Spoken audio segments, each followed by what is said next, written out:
Hello guys, welcome to our channel. आज हम class 11th के बायोलॉजी का chapter number 14 breathing and exchange of gases का lecture number 2 करने जा रहे हैं, जहां पर हम क्या समझेंगे, ह्यूमन रेस्पिरेटरी सिस्टम को समझेंगे। तो अगर हम बात करें हमारे लेक्चर 1 की, तो उसमें हमने क्या क्या पढ़ा था वो फटाफट से हम क्या कर लेते हैं, रिवाइज कर लेते हैं। तो हमने देखा था कि ब्रीथिंग और रेस्पिरेशन का मतलब क्या होता है। एनसीईआरटी में दोनों को सेम बोल दिया है, लेकिन एक्चुअल में दोनों सेम नहीं होती, ऐसा बाद में एनसीईआरटी बोलेगी। ठीक है, आज ह्यूमन रेस्पिरेटरी सिस्टम के अंदर हम देख लेंगे कि वो ब्रीथिंग एंड रेस्पिरेशन को अलग भी कहती है। तो ब्रीथिंग का मतलब क्या होता है कि हमने सांस ली और सांस छोड़ दी, इनहेल किया और एक्सहेल किया। ठीक है, तो ये क्या मतलब हो जाता है, ब्रीथिंग। वेरएस अगर हम बात करें रेस्पिरेशन की, तो रेस्पिरेशन क्या होता है, रेस्पिरेशन एक होता है बायोकेमिकल प्रोसेस जिसमें हम ऑक्सीजन को यूटिलाइज करते हैं एनर्जी और CO2 के प्रोडक्शन के लिए। ठीक है, तो वो हमारी होती है रेस्पिरेशन। जब भी हम कोई कॉम्प्लेक्स मॉलिक्यूल खाते हैं, जैसे कि कार्बोहाइड्रेट हो गया, प्रोटीन हो गया, फैट हो गया, तो हम क्या करते हैं, इनडायरेक्टली उनका ब्रेक डाउन करते हैं सिंपल मॉलिक्यूल में, glucose, amino acids, fatty acids के अंदर। देन वो ग्लूकोज हमारा सेल यूज करता है, उनमें से ATP निकलवाता है, एनर्जी निकलवाता है, CO2 और क्या निकालता है, कार्बन डाइऑक्साइड निकालता है। ठीक है, अगर हम बात कर रहे थे रेस्पिरेटरी ऑर्गन की, तो हम कह रहे थे कि रेस्पिरेटरी ऑर्गन दो चीजों पे डिपेंड करता है, पहला लेवल ऑफ ऑर्गेनाइजेशन में और दूसरा हैबिटेट के ऊपर। अगर हम लेवल ऑफ ऑर्गेनाइजेशन देखें तो हमने 4 लेवल ऑफ ऑर्गेनाइजेशन देखी थी, cellular, tissue, organ and organ system. Cellular level of the organisation phylum Porifera के अंदर देखने मिलता था। Tissue level of organisation Coelenterata and Ctenophora में। Organ level of organisation Platyhelminthes में देखने मिलता था। और organ system level of organisation Aschelminthes से लेकर कॉर्डेट तक हमको क्या देखने मिलता था, organ system level of organisation. अगर हम बात करें हमारा phylum Porifera, phylum Coelenterata and phylum Ctenophora and अपना प्लेटीहेल्मिन्थीज एंड एक्सकीहेल्मिन्थीज, ये सारे क्या कर रहे थे, कैसे डिफ्यूजन को यूज कर रहे थे। इनमें इनके अंदर जो रेस्पिरेटरी ऑर्गन था, कोई ऑर्गन नहीं था, इनके अंदर सिंपल डिफ्यूजन हो जा रही थी इनके बॉडी के सरफेस से। एनेलिडा के अंदर अर्थवर्म जो है वो मॉइस्ट क्यूटिकल को यूज करता था। ऑर्थ्रोपोड जो है गिल्स, बुक लंग्स को यूज करता था। मोलस्का जो है वो फेदर लाइक गिल्स को यूज करता था। एकाइनोडर्मिटा ट्यूब फीट को, हेमिकॉर्डेटा गिल को। कॉर्डेट जो है उसका एक सब फाइलम है वर्टेब्रेट, जो कि क्लासेस के अंदर डिवाइडेड है, फिश, एम्फीबियन, रेप्टाइल, एप्स और मैमल। फिश गिल्स को यूज करते थे, एम्फीबियन जो है वो गिल्स को भी, लंग्स को भी, बकल कैविटी को भी और स्किन को भी। जैसे फ्रॉग जो है वो बकल कैविटी को यूज करता है, स्किन को भी यूज करता है और लंग्स को भी यूज करता है। देन हमारे आते हैं रेप्टाइल, एप्स और मैमल, जो कि लंग्स को यूज करते हैं एज अ रेस्पिरेटरी ऑर्गन।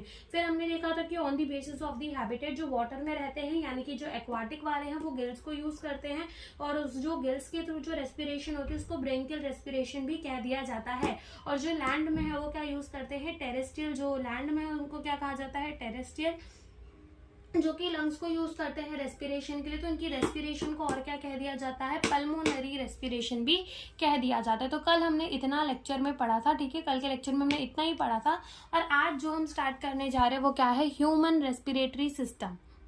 तो अब हम स्टार्ट करते हैं हमारा ह्यूमन रेस्पिरेटरी सिस्टम। तो अगर आप अपने एनसीईआरटी के अंदर देखो, ह्यूमन रेस्पिरेटरी सिस्टम वाला जो टॉपिक है, तो उसमें ह्यूमन रेस्पिरेटरी सिस्टम के खत्म होने में और मैकेनिज्म ऑफ द ब्रीथिंग के चालू होने में हमें कुछ 5 स्टेप्स दिए हुए हैं, और बोला गया है कि वो स्टेप किसके अंदर होते हैं, रेस्पिरेशन के अंदर वो सारे स्टेप्स होते हैं।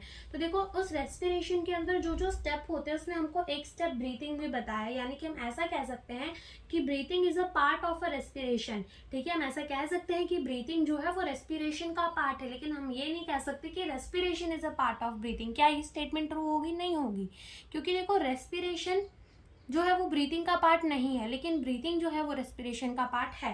तो पहले हम वो 5 स्टेप्स समझेंगे कि कौन कौन से स्टेप्स हमारे रेस्पिरेशन में लगते हैं, और बाद में हम ह्यूमन रेस्पिरेटरी सिस्टम को समझेंगे। तो पहले हम देख लेंगे steps in respiration. Steps in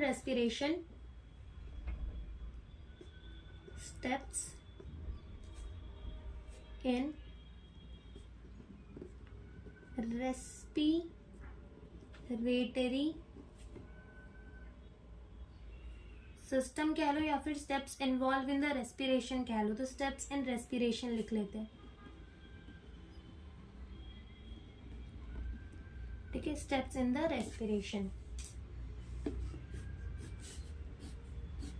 तो अगर हम बात करें स्टेप्स इन रेस्पिरेशन की, तो जो सबसे पहला स्टेप हमें रेस्पिरेशन का अंदर जो सबसे पहला स्टेप होता है रेस्पिरेशन के अंदर, वो क्या होता है?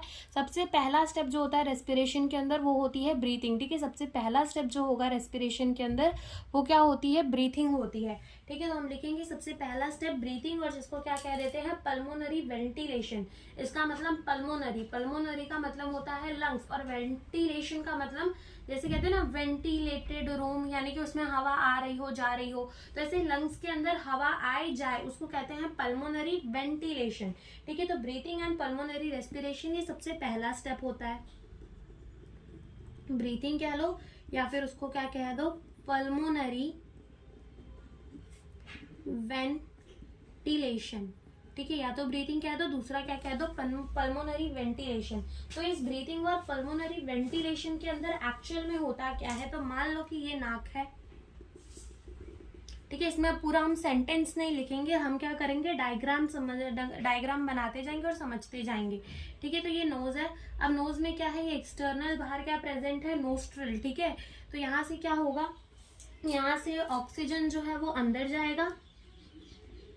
ठीक है, और CO2 जो है वो बाहर आएगा। तो ये फर्स्ट स्टेप हो गई ब्रीथिंग एंड पल्मोनरी वेंटिलेशन। अगर एनसीईआरटी में रीड करो तो इसमें भी यही लिखा है कि ब्रीथिंग और pulmonary ventilation by which the atmospheric air is drawn in. ये एटमॉस्फेरिक एयर हमने अंदर ली and CO2 rich alveolar air is release out. ठीक है, ये CO2 जो है वो रिलीज आउट करते हैं। एल्वोलर एयर का मतलब होता है कि ये जो CO2 है वो कहाँ से आ रही है? CO2 कौन से एयर के अंदर है? तो जो एयर हमारे एल्व्यूलाइज के अंदर प्रेजेंट होती है। अब आगे हम समझेंगे कि एल्व्यूलाई क्या होती है। ठीक है, तो वो हमारा क्या हो जाता है? कार्बन डाइऑक्साइड निकालना। ठीक है, तो ये हमारा क्या हो जाता है? फर्स्ट स्टेप होता है ब्रीथिंग और पल्मोनरी वेंटिलेशन। फिर अगर हम बात करें सेकंड स्टेप का, सेकंड स्टेप क्या होता है? डिफ्यूजन होता है O2 का एंड CO2 का अक्रॉस द एल्वोलर मेम्ब्रेन, यानी कि जो एल्व्यूलाइज होती है हमारे लंग्स के अंदर प्रेजेंट होती है, जिन्हें हम आगे समझेंगे कि क्या होती है एल्व्यूलाइज। तो हम अगर सेकेंड स्टेप देखें तो सेकेंड स्टेप में क्या होता है? डिफ्यूजन होता है, या फिर ऐसा कह लो एक्सचेंज होता है O2 एंड CO2 का अक्रॉस द एल्वोलर मेम्ब्रेन। तो यहाँ पे भी हम डायग्राम बनाएंगे। एल्वोलाई होती क्या है? बलून लाइक एक स्ट्रक्चर होता है। ठीक है, जो कि बहुत ज्यादा क्या होता है? वैस्कुलराइज्ड होता है, यानी कि उसके इर्द गिर्द बहुत अच्छी खासी क्या प्रेजेंट होती है? ब्लड वेसल्स प्रेजेंट होती है। अब इसके अंदर नाक से ये ऑक्सीजन वाली हवा यहाँ गई, ऑक्सीजन वाली जब हवा यहाँ गई तो अब यहाँ क्या करेगा? ये ब्लड वेसल है। ठीक है, तो ये एल्वोलाई है, ये क्या है? हमारी एल्वोलाई, और ये क्या है? हमारी ब्लड वेसल। ठीक है, तो क्या करेगा? एल्वोलाई से O2 जो है वो यहाँ आ जाएगा। ओके, और यहाँ से जो CO2 है वो कहाँ चला जाएगा? एल्वोलाई के अंदर। अब यहाँ से ये CO2 हो गया, यही CO2 यानी कि alveolar rich CO2 is release out. ठीक है, तो यहीं से ये CO2 जो है वो निकलेगी। ये सेकेंड स्टेप हो गई। अगर हम थर्ड स्टेप के अंदर आए तो थर्ड स्टेप क्या होता है? थर्ड स्टेप होता है कि गैसेस का ट्रांसपोर्ट होता है बाय द ब्लड, यानी कि मान लो ब्लड वेसल है और ब्लड वेसल से ये जो ट्रांसपोर्ट है गैसेस का वो हो रहा है, यानी कि जो ये ब्लड जो है वो ऑक्सीजन लेके कहाँ जा रहा है? सारे टिश्यूज के पास में जा रहा है। ठीक है, फोर्थ स्टेप अगर हम देखें तो यही मान लो ब्लड वेसल है। ठीक है, यही क्या है? ब्लड वेसल है, ये ब्लड वेसल है। ओके, और यहाँ पर क्या है? टिश्यू है, ये टिश्यू के सेल्स हो गए। ठीक है, अब सेल्स में हमने कल देखा था कि क्या प्रोड्यूस होता है? जब रिएक्शन होती है तो CO2 प्रोड्यूस होता है। ठीक है, तो ये CO2 क्या करेगा? ब्लड वेसल में लोड हो जाएगा। ठीक है, और ऑक्सीजन जो है वो किसको दे दिया जाएगा? टिश्यूज को दे दिया जाएगा। तो ये फोर्थ स्टेप हो गया। और फिर अगर हम बात करें फिफ्थ स्टेप की और लास्ट स्टेप की, तो क्या होता है लास्ट स्टेप? हमारा ये जो सेल है वो इस ऑक्सीजन को यूटिलाइज करके उसमें से क्या बनाता है? ATP बनाता है, या फिर ऐसा कह लो एनर्जी बनाता है। ठीक है, तो यहाँ पर लिख देते हैं cells use oxygen for energy production। ठीक है, तो ये 5 स्टेप जो है वो हमारे रेस्पिरेशन के अंदर इन्वॉल्व होते हैं। कौन कौन से 5 स्टेप? सबसे पहला स्टेप तो क्या होता है? ब्रीथिंग और पल्मोनरी वेंटिलेशन, सांस लेना सांस छोड़ना। सेकंड स्टेप क्या होता है? डिफ्यूजन होता है अक्रॉस दी एल्वोलाई और ब्लड वेसल। थर्ड क्या होता है? ब्लड वेसल जो है वो ऑक्सीजन को लेके जाता है। फोर्थ क्या होता है? एक्सचेंज होता है O2 एंड CO2 का बिटवीन द टिश्यू और ब्लड वेसल। और फिफ्थ क्या होता है? जो ऑक्सीजन पहुंच चुकी है सेल के अंदर उसको हमारा सेल यूटिलाइज करके उसमें से क्या बनाता है? एनर्जी बनाता है। तो ये 5 स्टेप हमारे ब्रीथिंग के अंदर इन्वॉल्व होते हैं। एनसीईआरटी एक बार रीड करते हैं, देखो क्या लिखा है। सबसे पहला respiration involves the following step. सबसे पहला क्या है, ब्रीथिंग और pulmonary ventilation by which the atmospheric air is drawn in and CO2 rich alveolar air is release out. Second है diffusion of the gases across the alveolar membrane. Third है transport of the gases by the blood. Fourth है diffusion of O2 and CO2 between the blood and the tissue. And fifth है utilisation of the O2 by the cell for the catabolic reaction and resultant release of the CO2। ठीक है, तो ये हमारे 5 steps हो गए जो कि किसमें इन्वॉल्व है, हमारे ब्रीथिंग के, जो कि हमारे किसमें इन्वॉल्व है, रेस्पिरेशन के अंदर। अब हम देखेंगे क्या, ह्यूमन रेस्पिरेटरी सिस्टम। ठीक है, अब हम करेंगे actual human respiratory system.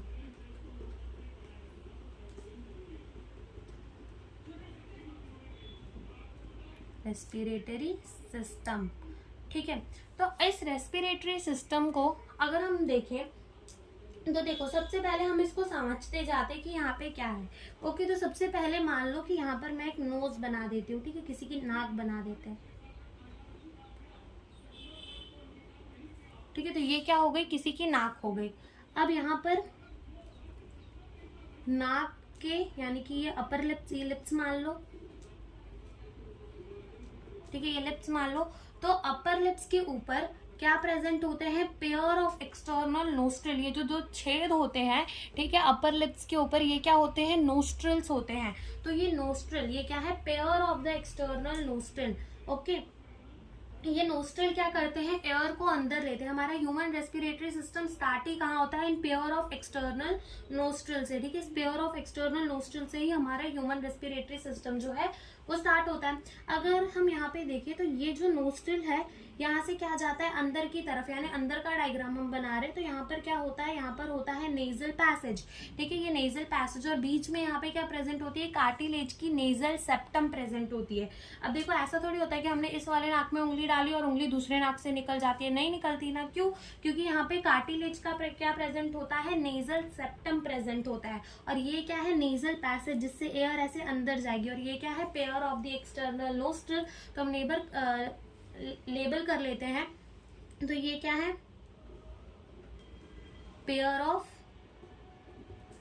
External nostril, ठीक है। और ये वाली क्या है, नेजल पैसेज, नेजल पैसेज। और ये क्या है, नेजल सेप्टम यहाँ प्रेजेंट है। चाहिए तो लेबल कर लो, वरना मत भी लेबल करो तो चलेगा, ठीक है। अब ये जो पेयर ऑफ नोस्ट्रिल है वो कहाँ पे प्रेजेंट होता है, हमारे एनसीईआरटी के अंदर इसकी लोकेशन दी हुई है। तो क्या बोला है, opening out above the upper lip, ठीक है। तो हम इधर पे भी लिख लेते हैं, कहाँ प्रेजेंट होते हैं, above the upper lip, upper lips के ऊपर प्रेजेंट होते हैं, अबो द अपर लिप्स, ठीक है। अपर लिप्स के क्या प्रेजेंट होते हैं, ऊपर प्रेजेंट होते हैं pair of external nostril which lead to the nasal passage, ठीक है। तो ये तो हमारा फ्रंट डायग्राम हो गया। फ्रंट वाले डायग्राम से हमें इतना ही समझ में आने वाला है कि हमारी नोस्ट्रिल्स क्या होती है और नेजल पैसेज क्या होती है। अब हम इसका डायग्राम थोड़ा साइड से देखते हैं, ठीक है, थोड़ा सा ऐसे साइड व्यू लेते हैं। तो अगर हम देखें तो ये मान लो किसी की नाक है, ठीक है, और ये मुंह है, और यहाँ पे ये, ठीक है, मुंह कुछ ज्यादा ही बड़ा बन गया,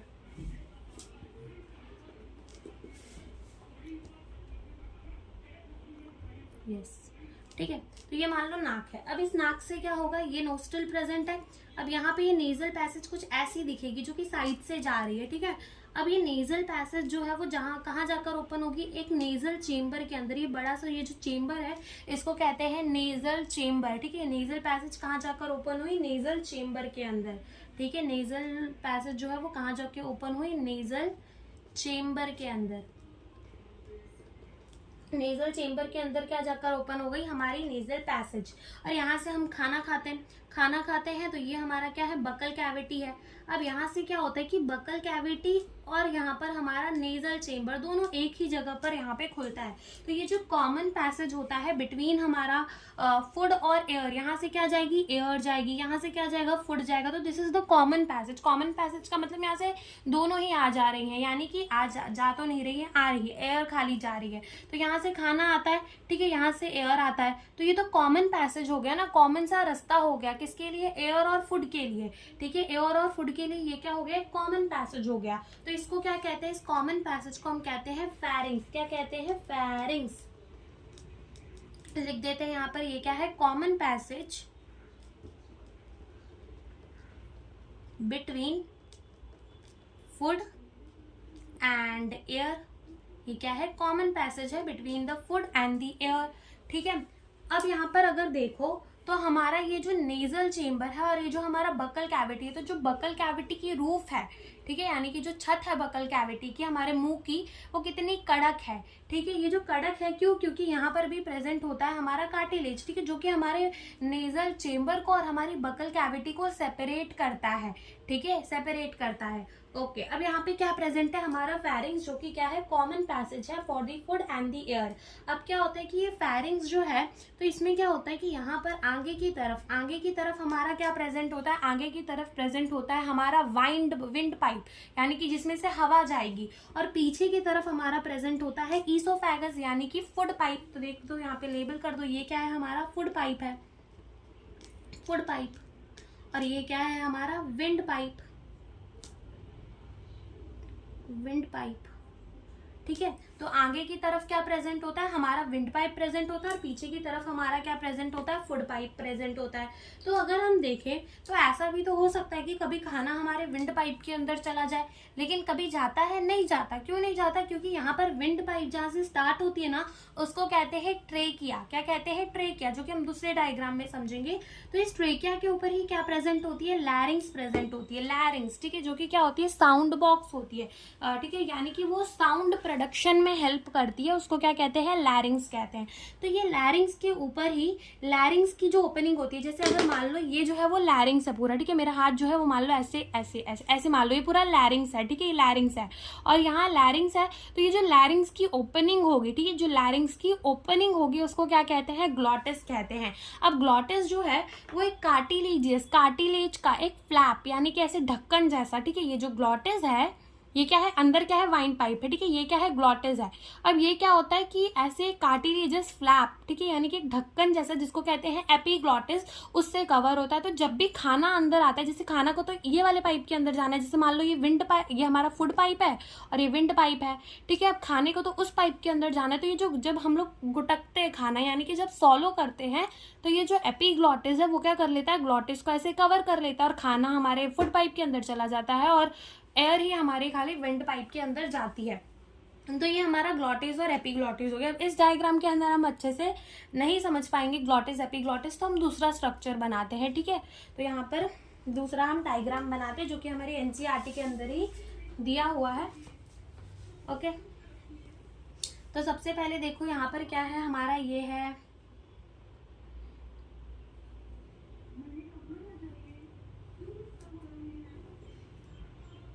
ये है हमारा लैरिंग्स, ठीक है। ट्रेकिया के ऊपर ही हमारा लैरिंग्स प्रेजेंट होता है, और ये लैरिंग्स के ऊपर ही हमारा यहाँ पे जो ओपनिंग होगी, ठीक है, अगर तुम इसको ऊपर से देखोगे तो इसमें ओपनिंग दिखेगी।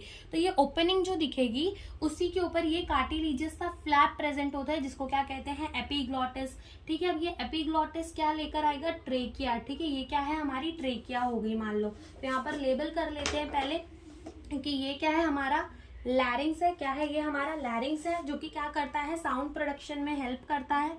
दिस इज द लैरिंग्स, जो कि क्या होता है, एक cartilaginous box which help in sound production,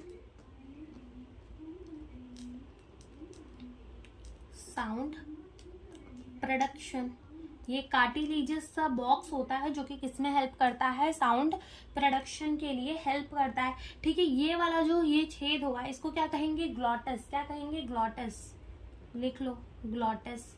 और यहाँ पे ये जो ढक्कन प्रेजेंट है ग्लॉटिस को ढकने के लिए, इसे क्या कह देंगे, एपीग्लॉटिस, ठीक है। और ये हमारी क्या है, ट्रेकिया, जिसको और हम क्या कहते हैं, विंड पाइप भी कहते हैं। ट्रेकिया जो है वो क्या है हमारी, जिसको हम विंड पाइप भी कहते हैं।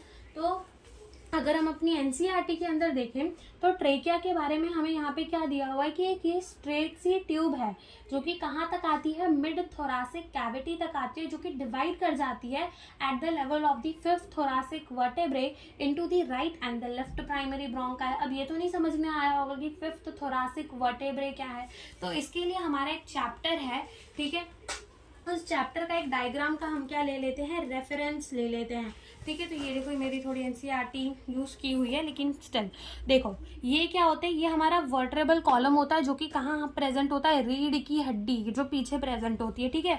तो पहले के साथ जो है वो सर्वाइकल वर्टेब्रे हैं, देन 12 जो है वो थोरासिक वर्टेब्रे हैं, और जो 5 है वो लंबर वर्टेब्रे हैं, ठीक है। तो ये जो हमारे 12 थोरासिक वर्टेब्रे होते हैं, तो उसमें जो फिफ्थ वाला 1 2 3 4 5, ठीक है, ये फिफ्थ वाला फिफ्थ थोरासिक वर्टेब्रे तक हमारा ट्रेकिया आता है, ठीक है। यानी कि ये तो आगे से मान लो, आगे से, ठीक है, यहाँ तक आता है हमारा ट्रेकिया और यहाँ से डिवाइड कर जाता है राइट और लेफ्ट प्राइमरी ब्रोंकाई के अंदर, ठीक है। तो इसका मतलब ये होता है। तो ये हम अपना ट्रेकिया दिखा देते हैं। तो ट्रेकिया और ट्रेकिया डिवाइड करेगा, तो ट्रेकिया क्या है, सबसे पहले तो हम वो लिख लेते हैं क्या है, ये हमारा विंड पाइप है, और हम इसे क्या कह सकते हैं, और हम यहाँ लिख देते हैं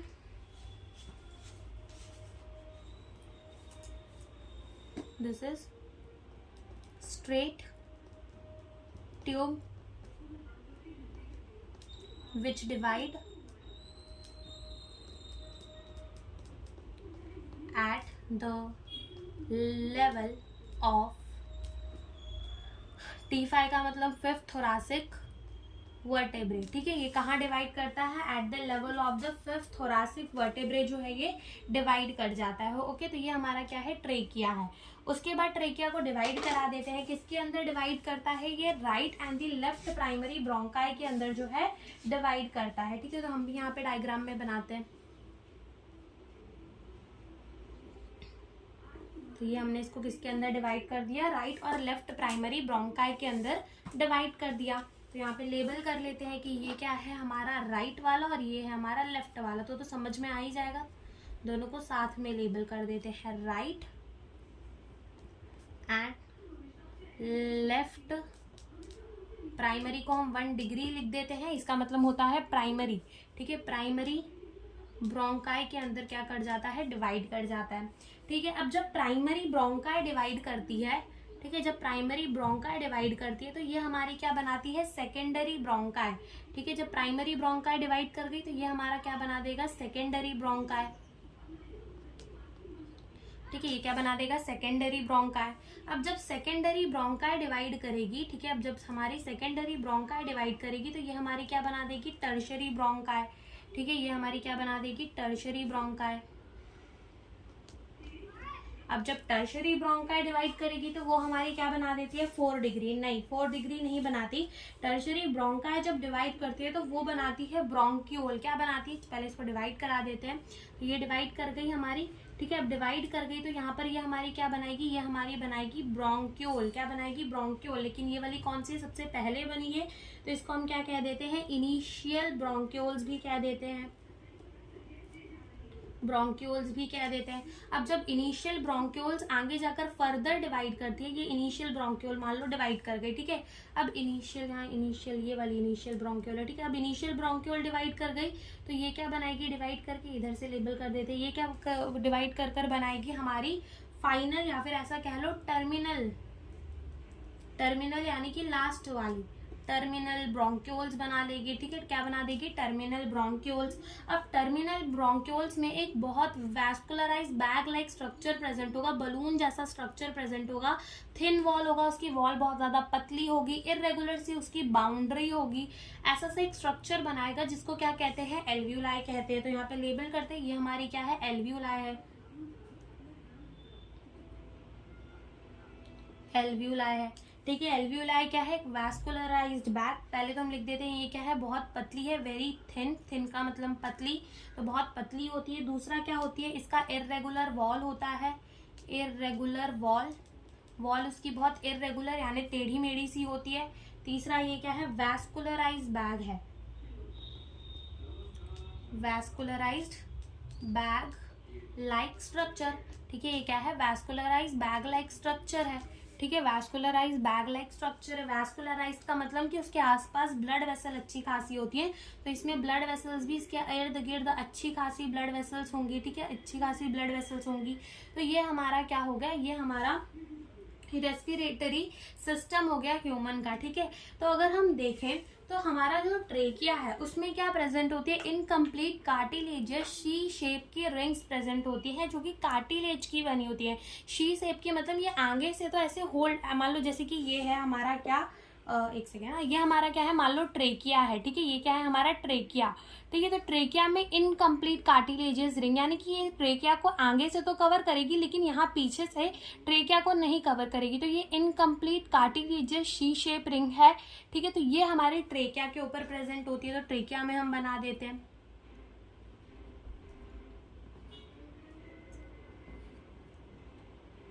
तो ये हमने ट्रेकिया में बना दी incomplete cartilaginous C shape ring. अब क्या ये हमारे प्राइमरी ब्रोंकाई में होती है, बिल्कुल ये हमारे प्राइमरी ब्रोंकाई में भी प्रेजेंट होती है, तो ये हमने इसको प्राइमरी ब्रोंकाई में बना दिया। फिर क्या ये सेकेंडरी ब्रोंकाई में होती है, बिल्कुल ये हमारे सेकेंडरी ब्रोंकाई में भी प्रेजेंट होती है। फिर क्या ये हमारे इनिशियल सेकेंडरी ब्रोंकाई के बाद टर्शरी ब्रोंकाई आता है, तो क्या ये टर्शरी ब्रोंकाई के अंदर प्रेजेंट होती है, बिल्कुल ये हमारे टर्शरी ब्रोंकाई के अंदर भी प्रेजेंट होती है, ठीक है, टर्शरी ब्रोंकाई के अंदर। और फिर ये हमारे इनिशियल ब्रोंक्यूल्स के अंदर भी प्रेजेंट होती है, तो ये हमारी इनिशियल ब्रोंक्यूल्स यहाँ पे भी प्रेजेंट होगी, लेकिन टर्मिनल ब्रोंक्यूल में हमारी incomplete cartilaginous C shape rings नहीं प्रेजेंट होती। वो सिर्फ किस किस के अंदर प्रेजेंट होती है, ट्रेकिया के अंदर प्रेजेंट होती है, ठीक है, right and left primary bronchi के अंदर प्रेजेंट होती है, सेकेंडरी ब्रोंकाई के अंदर, टर्शरी ब्रोंकाई के अंदर और इनिशियल ब्रोंक्यूल्स के अंदर प्रेजेंट होती है, ठीक है। तो ये हमारा क्या हो गया, ह्यूमन रेस्पिरेटरी सिस्टम का पूरा एक स्ट्रक्चर हो गया। तो एक बार हम पाथवे ऑफ द एयर लिख ले, ठीक है, ह्यूमन के अंदर, ह्यूमन रेस्पिरेटरी सिस्टम के अंदर पाथवे ऑफ द एयर लिख ले, तो लिख लेते हैं हम pathway of air in human respiratory system. तो हमने क्या लिखना है अभी, पाथवे ऑफ द एयर लिखना है in the human respiratory system, ठीक है। अगर हम पाथवे ऑफ द एयर लिखे तो सबसे पहले एयर कहाँ आती है, हमारे नोस्ट्रल्स में। नोस्ट्रल से क्या आता है, नेजल पैसेज। नेजल पैसेज से क्या आता है, nasal chamber. Nasal chamber, nasal chamber से क्या आता है, फेरिंग्स, जो कि क्या है, कॉमन पोर्शन है for the food and the air. Pharynx से क्या आता है, लैरिंग्स, जो कि क्या है, हमारा कार्टिलेजियस सा बॉक्स है, जो कि किसमें हेल्प करता है, साउंड प्रोडक्शन में हेल्प करता है, ठीक है। तो लैरिंग्स आती है। लैरिंग्स के बाद क्या आता है, ट्रेकिया। क्या आता है, ट्रेकिया, जो कि कहाँ डिवाइड करता है, eight the level of the fifth thoracic vertebrae. और क्या होता है, ये स्ट्रेट सा ट्यूब होता है ट्रेकिया। ट्रेकिया के बाद क्या आता है, हमारे प्राइमरी ब्रोंकाई आते हैं। प्राइमरी ब्रोंकाई के बाद क्या आता है, हमारा सेकेंडरी, दिख तो रहा ना, यस, सेकेंडरी ब्रोंकाई आता है, ठीक है। सेकेंडरी ब्रोंकाई के बाद क्या आता है, हमारे टर्शरी ब्रोंकाई आते हैं। और टर्शरी ब्रोंकाई के बाद क्या आता है, इनिशियल ब्रोंक्यूल्स आता है, जो कि हमारे एनसीईआरटी के अंदर डायरेक्ट टर्मिनल ब्रोंक्यूल बोल दिया है, लेकिन इनिशियल ब्रोंक्यूल होते हैं। जब कोई चीज की शुरुआत हो रही होगी तभी तो कोई चीज खत्म होगी, डायरेक्टली कैसे खत्म हो सकती है, ठीक है। तो यहाँ पर हमारी क्या आ जाती है, इनिशियल ब्रोंक्यूल्स आती है। देन उसके बाद हमारी क्या आती है, टर्मिनल ब्रोंक्यूल्स, ठीक है। फिर एयर कहाँ जाती है, टर्मिनल ब्रोंक्यूल्स के अंदर जाती है। टर्मिनल ब्रोंक्यूल से एयर जो है वो कहाँ जाती है, एल्व्यूलाई के अंदर। कहाँ जाती है, एल्व्यूलाई के अंदर। और एल्व्यूलाई से वो कहाँ चली जाती है, ब्लड के अंदर, या फिर ऐसा कह लो ब्लड वेसल्स के अंदर, यानी कि क्या, हमारा ऑक्सीजन। तो ये हमारा ट्रांसपोर्ट ऑफ द एयर था कि कैसे कैसे हमारा एयर जो है वो ट्रांसफर हो रहा है, ठीक है, कैसे कैसे एयर जो है वो जाता है, इसका मतलब वो, ठीक है। अगर हम देखें तो इन सबको नंबर दे दो पहले, तो ये 1, ये 2, ये 3, ये 4, ये 5, ये 6, ये 7, ये 8, 9, 10, 11, ओ सॉरी इसको 11 बोल दिया, ये 11, ये 12 और ये क्या हो गया हमारा 13, ठीक है। तो अगर हम देखें तो ये तो हमारे अभी किसके अंदर नहीं आता, ह्यूमन रेस्पिरेटरी सिस्टम के अंदर नहीं आता। ये तो हमने एडिशनल बता दिया है कि ये ब्लड के अंदर ऑक्सीजन को डाल देता है, ना लिखोगे तो भी यहाँ तक बस है, ठीक है। अगर हम देखें तो हमारा जो प्राइमरी ब्रोंकाई है, सेकेंडरी ब्रोंकाई है, टर्शरी ब्रोंकाई है, इनिशियल ब्रोंक्यूल्स और टर्मिनल ब्रोंक्यूल्स और एल्व्यूलाई, ये सारे मिलके हमारा लंग्स कॉम्प्रोमाइज करते हैं। अगर हम देखें तो देखो यहाँ तक तो क्या होता है कि लंग्स तो यहाँ एक्चुअल में प्रेजेंट होती है ना, तो ये तो लंग्स के बाहर प्रेजेंट होता है। तो हमारे कौन कौन से, प्राइमरी ब्रोंकाई जो कि 7 नंबर पे है, 7 नंबर वाला, प्लस हमारा कौन सा 8 नंबर का यानी कि tertiary bronchi 9 number, initial bronchi 10 number और टर्मिनल ब्रोंकाई यानी कि 11 नंबर, प्लस 12 हमारी एल्व्यूलाई। ये सारे मिलकर क्या कॉम्प्रोमाइज करते हैं, लंग्स, यानी कि ये सारे मिलके जो है वो लंग्स को बनाते हैं। ठीक है, जैसे हमारी एनसीईआरटी के अंदर भी लिखा हुआ है कि द ट्रेकिया, ओके तो ये लिखा हुआ है, कहाँ पे है,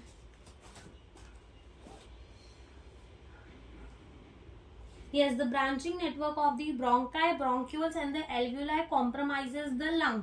तो क्या क्या चीजों से लंग्स मिलके बनता है, वहां पे मैंने नंबर लिख दिया। अगर आप नंबर देखो 7 नंबर पे primary bronchi, secondary bronchi, tertiary bronchi, initial bronchioles, terminal bronchiole and the alveoli मिलकर क्या कॉम्प्रोमाइज करते हैं,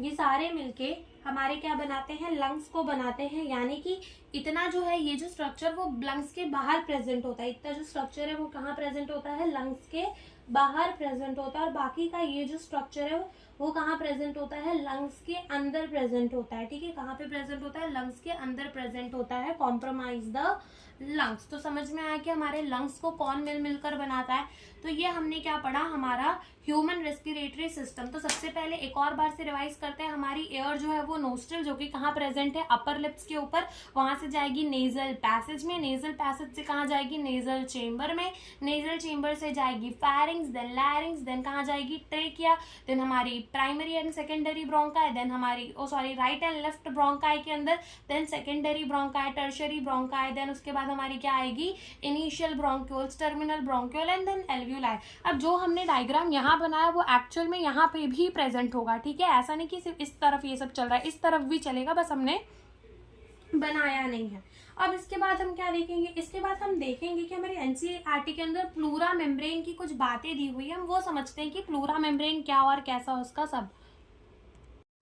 अब हम किसकी बात करते हैं, अब हम बात करेंगे किसकी, प्लूरा मेम्ब्रेन की। अब जैसे कि अगर हम अपने दिल को देखें, हार्ट को देखें, तो उसके बाहर एक पेरिकार्डियम का मेम्ब्रेन होता है। ठीक है, पेरिकार्डियल मेम्ब्रेन जो कि उसको प्रोटेक्ट करने का काम करता है। ऐसे ही हमारे लंग्स के बाहर, जैसे अगर हमारी बुक्स अगर हम देखें तो पहले हम क्या करते थे, अपनी बुक्स के ऊपर कवर चढ़ा देते थे। क्यों, क्योंकि हमारी बुक्स जो है वो प्रोटेक्टेड रहे थोड़ा, ठीक है, उसको कुछ नुकसान ना पहुंचे, उसका कवर ना खराब हो। ऐसे ही हमारे ऑर्गन्स के ऊपर भी मेम्ब्रेन होती है जो कि हमारे ऑर्गन्स को प्रोटेक्ट करने का काम करती है। और सारे ऑर्गन्स जो अलग अलग होती है उनके ऊपर अलग अलग नाम होते हैं इस मेम्ब्रेन के। जैसे हमारे लंग्स के मेम्ब्रेन का जो कवर करती है, लंग्स के मतलब लंग्स को जो मेम्ब्रेन कवर करती है उसका नाम क्या है, प्लूरा मेम्ब्रेन। तो लिखते हैं यहाँ पर उसके बारे में, प्लूरल मेम्ब्रेन, प्लूरल मेम्ब्रेन। तो जैसे कि अगर मान लो ये हमारी क्या है, लंग्स है,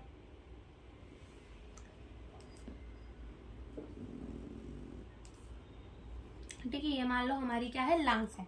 ठीक है, अब क्या होगा कि ये जो प्लूरा मेम्ब्रेन है वो कैसी है, डबल लेयर्ड है। कैसी है, डबल लेयर है। डबल लेयर का मतलब क्या, कि ये है ना 2 लेयर है, एक अंदर वाली लेयर है और एक बाहर वाली लेयर है। तो इसमें लिखते हैं ये कैसी है, डबल मेम्ब्रेन है, डबल लेयर है। डबल लेयर, 2 लेयर प्रेजेंट होती है। तो बनाते हैं एक बार, जैसे मान लो ये इसकी इनर वाली लेयर हो गई,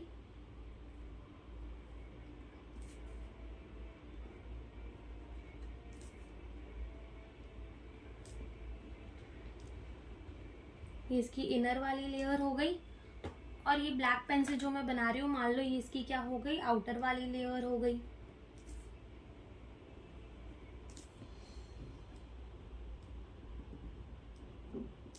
ठीक है, तो ये इसकी क्या हो गई, आउटर वाली लेयर हो गई। तो इनर वाली लेयर को क्या कहते हैं, inner pleura membrane, inner pleural membrane.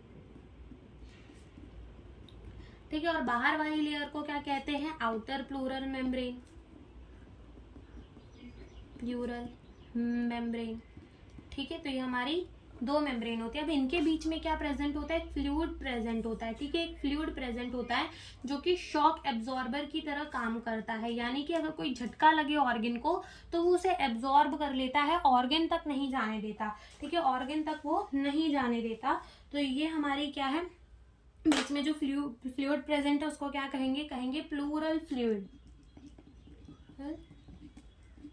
Fluid जो कि क्या करता है, रिड्यूस फ्रिक्शन,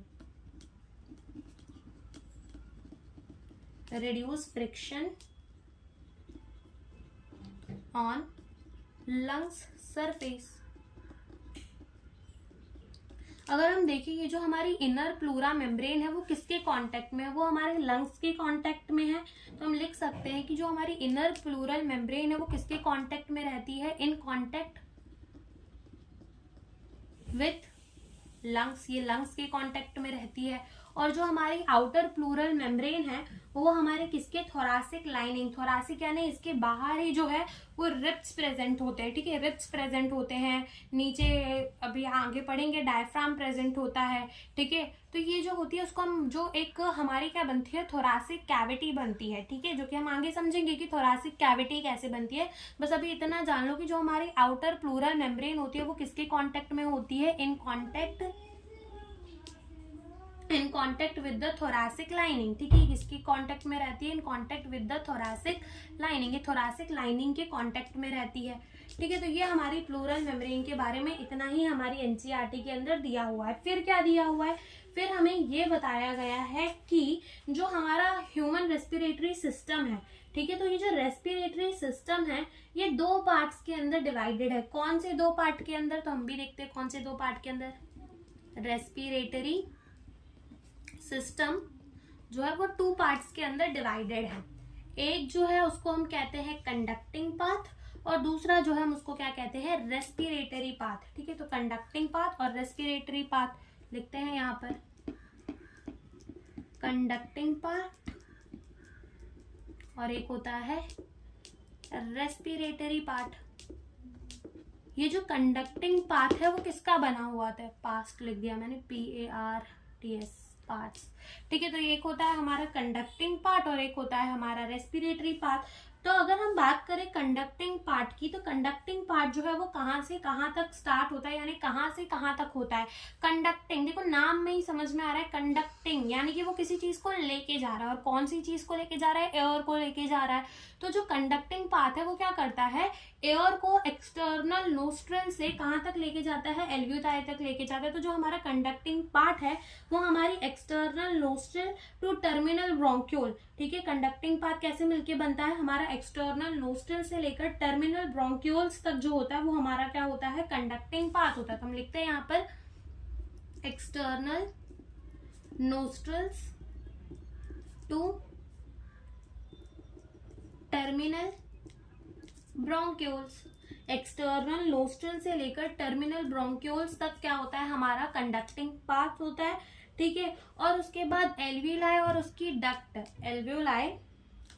एल्वियोलाई क्या होती थी हमारी, वैस्कुलराइज बैग लाइक स्ट्रक्चर जो कि बहुत ज्यादा पतली होती थी, इरेगुलर वॉल होता था उसमें, ठीक है। तो एल्वियोलाई एंड इट्स डक्ट, उसके डक्ट्स जो उसके आसपास जो डक्ट्स प्रेजेंट होते हैं, ठीक है, क्या कॉन्स्टिट्यूट करते हैं, हमारा रेस्पिरेटरी पार्ट, ठीक है, क्या कॉन्स्टिट्यूट करते हैं, रेस्पिरेटरी पार्ट। अगर अपन देखें कंडक्टिंग एयर का काम क्या क्या है, कंडक्टिंग पार्ट का काम क्या क्या है, तो हम इसके फंक्शन लिख लेते हैं कंडक्टिंग पार्ट के। तो कंडक्टिंग पार्ट का जो पहला फंक्शन है वो क्या करता है, ट्रांसपोर्ट करता है एयर को टू दी एल्वियोलाई, या फिर ऐसा कह लो कि transport atmospheric air to alveoli. Atmospheric air को कहाँ तक ट्रांसपोर्ट करता है, एल्वियोलाई तक। सेकेंड काम इसका क्या है, ये जो है ना क्लियर करता है एयर को फ्रॉम द फॉरेन पार्टिकल। इसका मतलब क्या, अब जब हम सांस लेते हैं तो उसके साथ बहुत सारे डस्ट पार्टिकल भी हम ले लेते होंगे।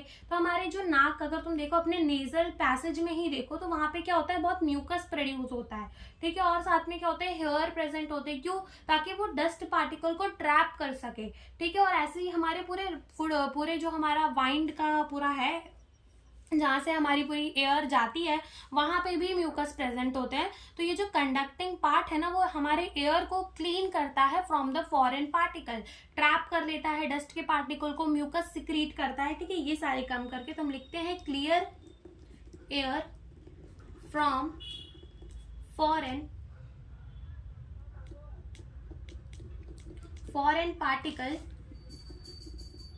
पार्टिकल से क्लियर करता है किसके हेल्प से, with the help of mucus. किसके हेल्प से करता है, with the help of mucus. Mucus की हेल्प से ये क्या करता है, एयर को साफ कर देता है। ठीक है, with the help of the mucus. ठीक है, और तीसरा काम ये क्या करता है, तीसरा काम ये जो करता है वो क्या करता है, एयर को ह्यूमिडिफाई करता है। ह्यूमिडिफाई का मतलब क्या, कि एयर हमने मान लो बहुत सूखी सूखी ली होती है तो उसको ह्यूमिडिफाई, यानी कि एयर के अंदर क्या करता है, मॉइस्चर ऐड करता है। क्या ऐड करता है एयर के अंदर, मॉइस्चर। मॉइस्चर का मतलब नमी।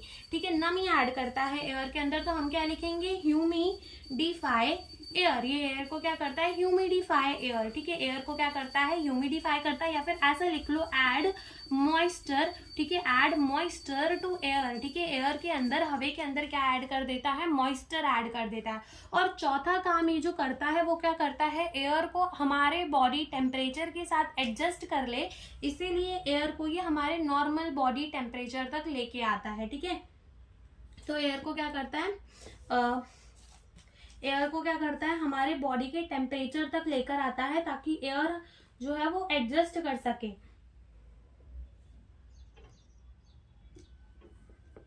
Bring the air to normal body temperature. Air को क्या करता है, नॉर्मल बॉडी टेम्परेचर तक लेकर आता है। Bring the air to the normal body temperature. ठीक है, और अगर हम बात करें हमारी रेस्पिरेटरी पार्ट की, तो उसमें क्या होता है, उसका एक ही फंक्शन होता है। कौन सा फंक्शन, दूसरा मतलब कौन सा फंक्शन, एक फंक्शन होता है, वो होता है exchange of the gases. Gases का एक्सचेंज होता है, that is exchange of gases. Gases का क्या होता है, एक्सचेंज होता है।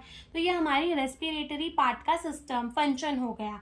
ठीक है, रेस्पिरेटरी पार्ट का फंक्शन हो गया। तो हमने बोला दो के अंदर डिवाइडेड था, कंडक्टिंग और रेस्पिरेटरी। कंडक्टिंग एक्सटर्नल नोस्ट्रल से लेकर टर्मिनल ब्रोंक्यूल तक, और रेस्पिरेटरी के अंदर एल्व्यूला, उसकी डक्ट जो कंडक्टिंग पार्ट है वो क्या करता है, ट्रांसपोर्ट करता है एयर को, एल्व्यूलाई तक क्लियर करता है उसको, फॉरेन पार्टिकल से ह्यूमिडिफाई करता है एयर को, और एयर को नॉर्मल बॉडी टेम्परेचर पे लेकर आता है। और रेस्पिरेटरी पार्ट के अंदर क्या होता है, एक्सचेंज हो जाता है गैसेस का, यानी कि O2 का एंड CO2 का एक्सचेंज हो जाता है। तो ये हमारा क्या हो गया ये। अब उसके बाद जो हमें पढ़ना है वो पढ़ना है कि हमारी जो थोरैसिक कैविटी है वो कैसे बनती है। ठीक है, जो हमारी थोरैसिक कैविटी है वो कैसे बनती है, तो पहले हम लिख लेते हैं कि थोरैसिक कैविटी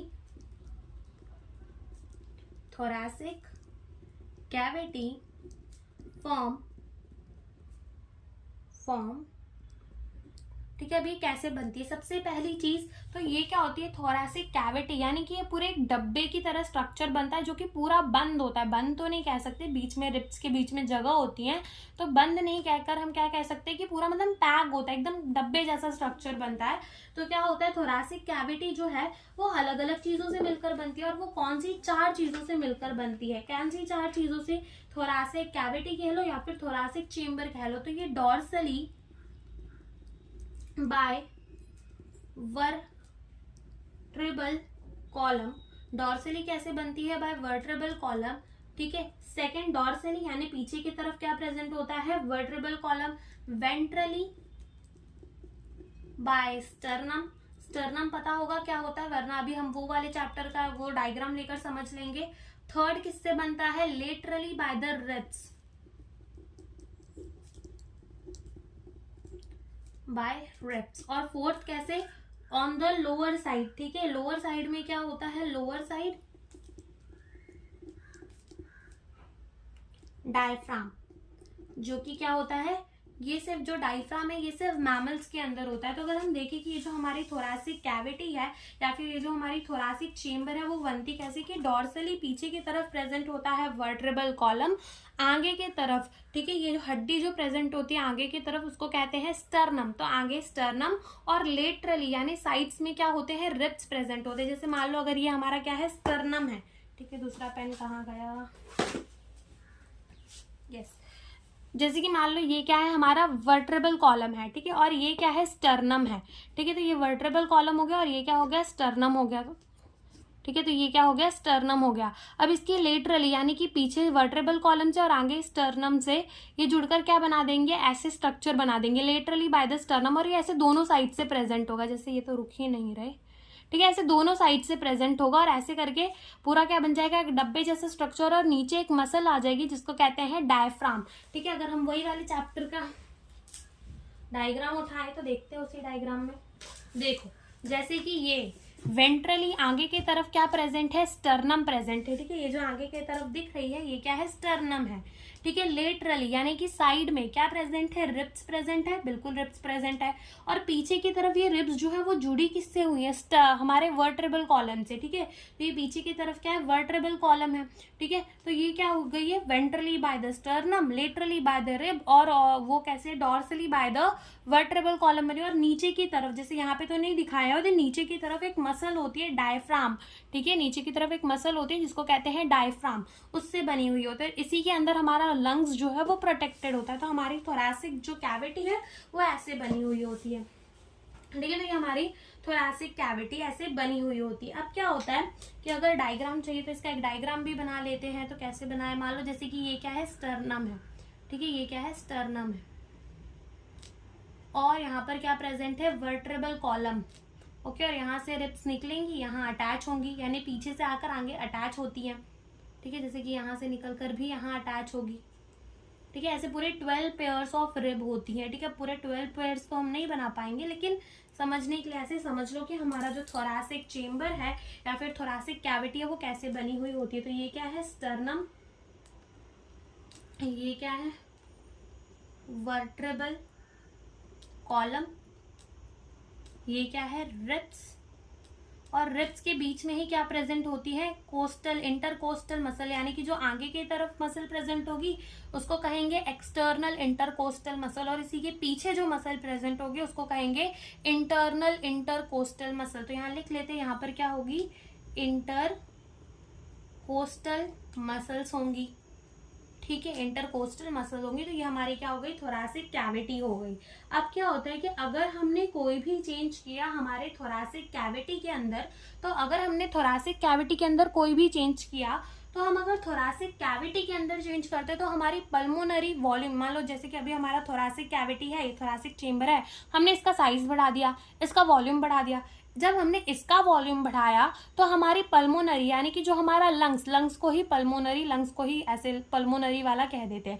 तो हमारे जो पल्मोनरी वॉल्यूम है, जो लंग्स का वॉल्यूम है वो भी बढ़ जाएगा, ठीक है। अगर हमने थोरैसिक वॉल्यूम को बढ़ाया तो हमारा पल्मोनरी वॉल्यूम भी बढ़ जाएगा। और ऐसा जो स्ट्रक्चर है वो एसेंशियल होता है, जरूरत होती है हमें रेस्पिरेशन की। क्यों जरूरत होती है, क्योंकि हम डायरेक्टली अपने पल्मोनरी वॉल्यूम यानी कि लंग्स के वॉल्यूम को डायरेक्टली नहीं बदल सकते। इसके वजह से हमें क्या करना पड़ता है, अपनी थोरैसिक चेम्बर का ही वॉल्यूम जो है वो बदलना पड़ता है, ठीक है। तो यहाँ पर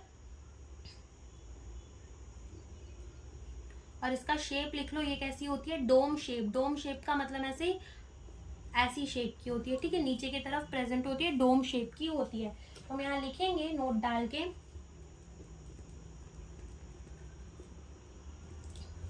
क्या लिखेंगे, the setup of thoracic chamber is such that any change in thoracic volume will reflect the change in pulmonary या फिर कह लो लंग्स वॉल्यूम। और ऐसी जो अरेंजमेंट होती है वो एसेंशियल होती है, this is essential, this is needed because we can not directly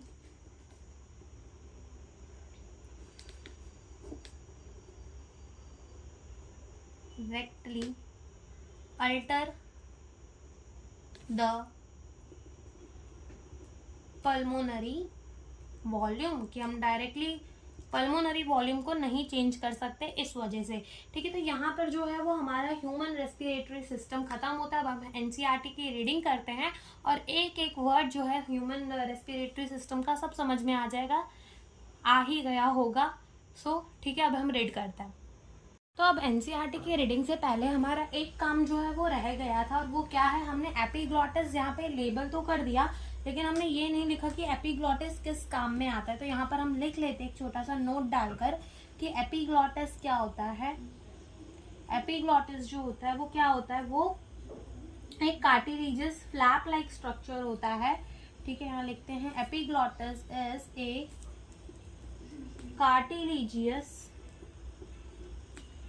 cartilaginous flap like structure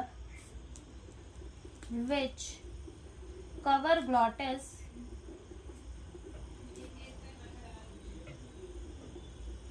during swallowing यानी कि गुटकना of food.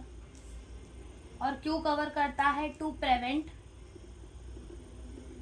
the entry of food in wind pipe यानी कि ट्रेकिया। ठीक है, तो ये हमारे ग्लॉटिस के बारे में हो गया। ओके, अब हम अपनी एनसीईआरटी को रीड करते हैं। तो रीड करते हैं ह्यूमन रेस्पिरेटरी सिस्टम। तो देखो क्या लिखा है, we have a pair of external nostril opening out above the upper lip, it leads to the nasal chamber through the nasal passage. ठीक है, तो क्या बोला है, हमारे पास क्या होती है, पेयर ऑफ एक्सटर्नल नोस्ट्रिल होती है, जो कि कहाँ खुलती है, अपने अपर लिप्स के ऊपर खुलती है, और उससे क्या आता है, नोस्ट्रिल के बाद आता है nasal chamber through the nasal passage, यानी कि पहले नेजल पैसेज आता है, फिर क्या आता है, नेजल चेम्बर आता है।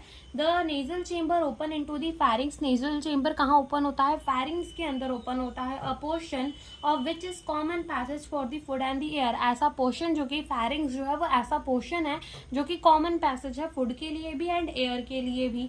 The pharynx open into the larynx region then into the trachea, pharynx कहाँ ओपन होता है, लैरिंग्स के अंदर, और ट्रेकिया फिर किसके अंदर, ट्रेकिया के अंदर। लैरिंग्स जो है वो कार्टिलेजियस बॉक्स है, वो हेल्प करता है साउंड प्रोडक्शन के अंदर, हेंस हम उसको क्या कह देते हैं, साउंड बॉक्स भी कह देते हैं। ड्यूरिंग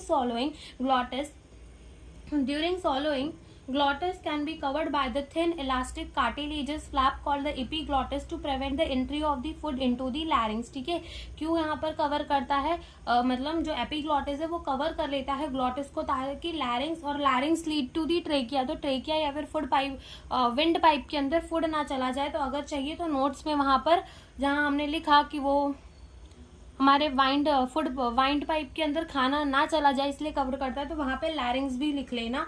ठीक है, trachea is a straight tube extending up to the mid thoracic cavity which divide at the level of the fifth thoracic vertebrae into the right and the left primary bronchi. ये भी हमने देख लिया। Each bronchi undergo the repeated division, हर एक bronchi repeated division करती है to form the secondary and tertiary bronchi and bronchioles and ending up in very thin terminal bronchioles. यहाँ पे इनिशियल ब्रोंक्यूल का जिक्र नहीं है। ठीक है, the trachea, primary, secondary and tertiary bronchi और इनिशियल ब्रोंक्यूल। अब यहाँ पर इनिशियल ब्रोंक्यूल्स बताया है, यहाँ पर नहीं बताया था, लेकिन यहाँ पर इनिशियल ब्रोंक्यूल्स है, वो सपोर्टेड होता है by the incomplete cartilaginous ring. Each terminal bronchiole give rise to the number of the very thin irregular wall of vascularized bag-like structure, जिसे क्या कहते हैं, एल्व्यूलाई कहते हैं। जो ब्रांचिंग नेटवर्क है ब्रोंकाई का, ब्रोंक्यूल्स का एंड एल्व्यूलाई का, क्या कॉम्प्रोमाइज करता है, लंग्स बनाता है। हमारे पास दो लंग्स होते हैं जो कि कवर्ड होते हैं by the double layer pleura with the pleura fluid between them. ठीक है, ये क्या करता है, फ्रिक्शन को रिड्यूस करता है लंग सरफेस पे।